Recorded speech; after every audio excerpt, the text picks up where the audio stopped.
is Gilbert Gottfried, and I'm here with my co-host Frank Santopadre, and this is another episode of Gilbert and Frank's amazing, colossal obsessions. It is.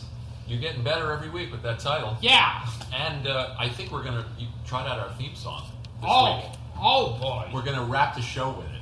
What do you think of that? That could be something. And you haven't heard it yet. No. So you're going to be surprised just like our listeners are going to be surprised. Jeez. And I'm going to set it up. But that would mean that we have listeners. Yeah. That would imply that we have actual listeners. Yes. That I don't know. Well, at least one.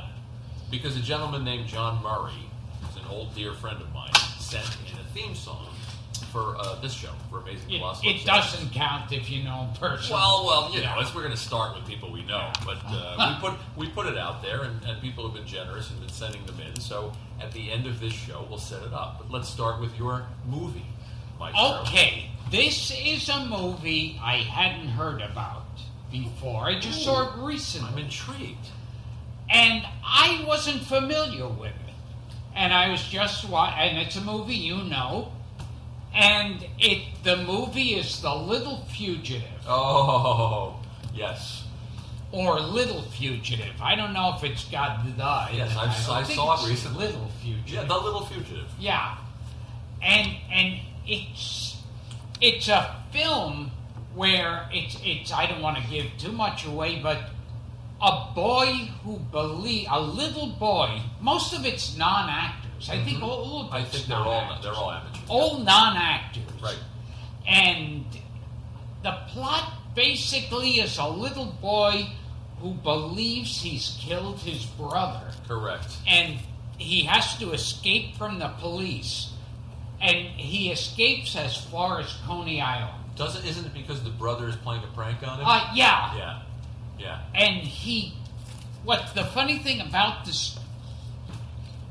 It's available on Amazon Prime. Great, good to know.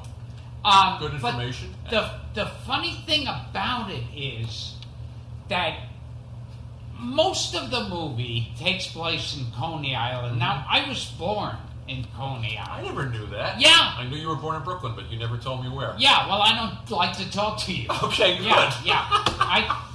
I can't stand when you talk during the show. We can wrap this up now. Yeah. So talking to you off the air, I really can do that. So you're like Albie Singer. Yes. Born in like under the roller coaster. And so I was born in Coney Island, and I lived above my father's hardware store. That I knew. Yeah. From your book. Yeah. My book, Rubber Balls and Lick. How many copies did that book sell, by the way? Well, I think it's there's the second customer is considering second printing. Yeah. What was the name of your dad's hardware store, by the way? Gottfried's Hardware Amazing. Store. Original. Yeah. But I like the film, like the majority of the film takes place in Coney Island, and so to me, looking at the old beach and the old stores and rides and clothes, it was like a home movie for me watching it. And most of it is the kid on the beach in Coney Island, like going on the rides, riding the horses, and going around on the beach. And it sounds like, if you were to tell me that most of it's a kid on the beach, I would say, not in a billion years. In black and white. Yes. Yeah. And when I was watching the film, I remember thinking, I said, this film looks like a foreign film. It's an American film, but it looks like a foreign film. And what's interesting is Francois Truffaut. Correct. Was a big fan. Yeah, and as were other members of the French New Wave, very influenced by it. And they said they believe Little Fugitive started the French New Wave. Fascinating. A film made by a Jewish couple living on the Upper West Side of Manhattan. Yes. Right. And I think the photographer in the movie is played by Will Lee, and he was, if I've got it right, was Okay. Mr. Hooper on Sesame Street. Wow. And the reason Mr. Hooper is so important to me on Sesame Street. He touched you? Yes, well, that goes, I could only wish. There was one episode of Sesame Street that's a Christmas episode, and Mr. Hooper says to someone, "Oh, Merry Christmas," and they say, "And Happy Hanukkah, Mr. Hooper." So, meaning Mr. Hooper on Sesame Street was a Jew. This is a scoop. Yes. Now, I believe The Little Fugitive, I should say that I had the pleasure of meeting and getting to know Morris Engel, who made The Little Fugitive. He's the father of a friend of ours, Andy Engel. Do you know Andy Engel? From Caroline's Comedy Club? And his mother was Ruth Orkin, a very famous photographer, a very, very famous black and white photographer. Look up her work. You'll recognize it. She's a very, very famous photograph taken, I guess, in Rome, of a woman walking down a street and some Italian men eyeballing her. I can't remember the name of the photograph, if it even has a name, but it's a very iconic photo, as many of her photos were. And they were friends with Stanley Kubrick, who was a photographer for Life magazine. Wow. At the time. Yeah. And he worked, I'm fudging this, but Morris worked with Kubrick. I'm not sure if he shot for them, but they started in filmmaking together. Yeah, The Little Fugitive, which was made on a shoestring, I think. I hope I have this right. Shot 16 millimeter. Yeah, it was shot with a home movie camera. Maybe with a Bolex. And it was like the sound and voices were dubbed in. Right. It was made on a shoestring, and by Morris Engel and Ruth Orkin, and it influenced everybody from Truffaut to Martin Scorsese, who I saw talk about it. I saw Martin Scorsese introduce it a couple of years ago. I think it was at the New School or the Y, and then I saw it again recently, and it really holds up. But for you, it's home movies. Yes. And we talk about it all the time on the show about films that capture old New York. That one really does. Oh, absolutely. Doesn't he get on the subway at one point? Yeah, he's on the subway, and he's on the horse rides. They go on the old parachute. That's while right. it was still there. That's right. I mean, they still have the structure. Right. But I think too many people are getting stuck on there. Is that what happened? Yeah, I think someone in particular got stuck. You remember all that stuff? All the original rides at Coney Island? Oh, yeah, I remember there was steeplechase. Yeah, my mom talks about it. And as I remember, there was a ride. You went on. The steeplechase ride was you were on these wooden horses that ran along a track. And they were like rushing along the track. And over the track, you could look down and see a view of all of Coney Island. That's cool. And I think either getting on or off the ride, there were one of those belts that would go the opposite direction of the way you were walking. So you'd be trying to run away. Belt. And I think there was a clown with a whip. and an air thing blowing girls' skirts That up. sounds right. Yeah. That sounds right. I've heard this before. Yeah. Well, my family's from Brooklyn, too. I mean, my mom's from Flatbush and my dad is from East New York, and they had stories about Coney Island when I was a kid. But by the time Coney Island was in disrepair. There was nothing left except the cyclone. And The Little Fugitive is a great snapshot of New York and Brooklyn in particular. And I hope I got my facts right. But you guys can do a little Googling. But Morris Engel and Stanley Kubrick were definitely collaborators on something. I can't remember what. A really original offbeat film worth seeing. Very different. Yeah. Yeah. And so Martin Scorsese introduces. Yeah, he did, and a couple of years ago, and I'm trying to remember where I was, and he was interviewed about it. And it was with an audience.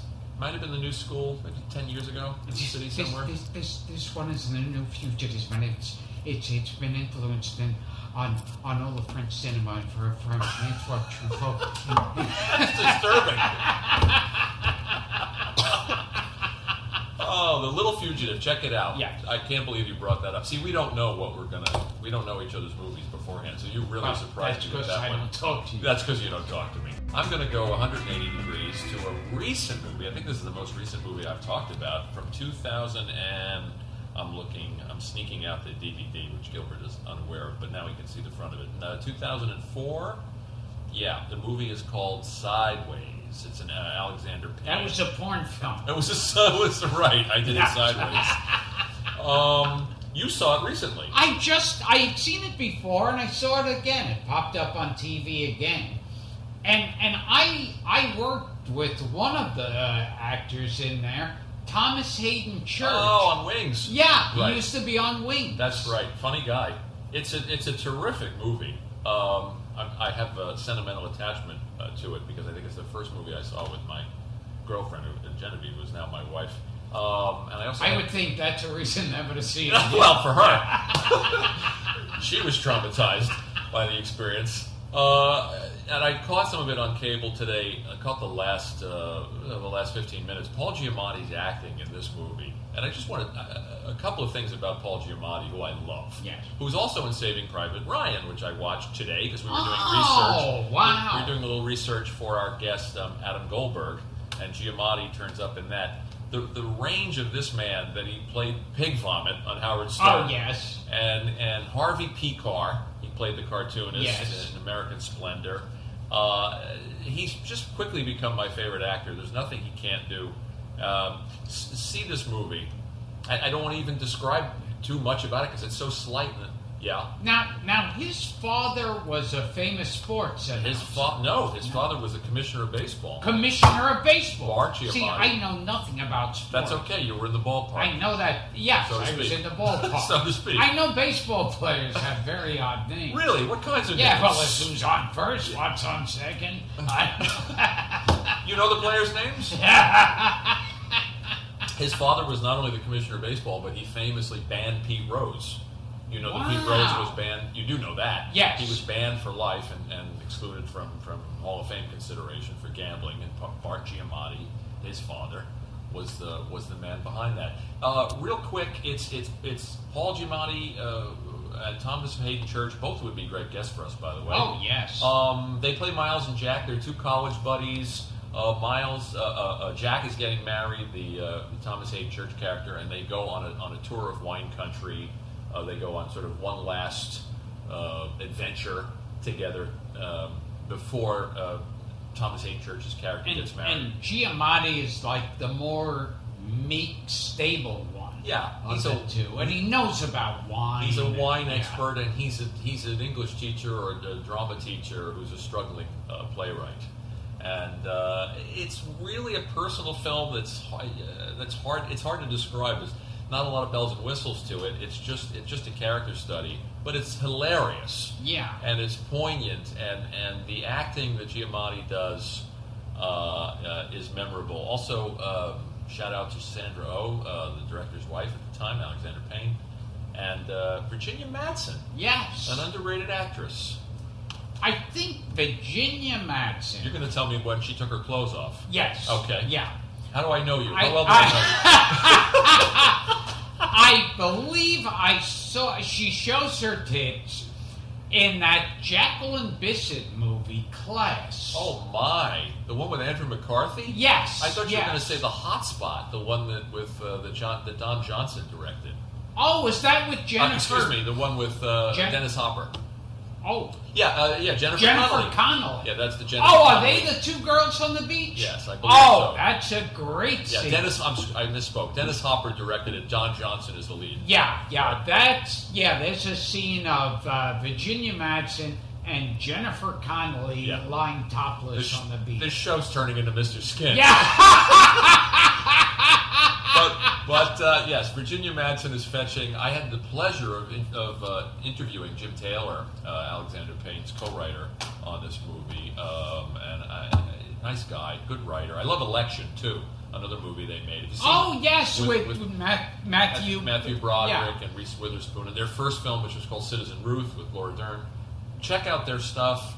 Alexander Payne, terrific filmmaker, made The Descendants with George Clooney. Oh yeah.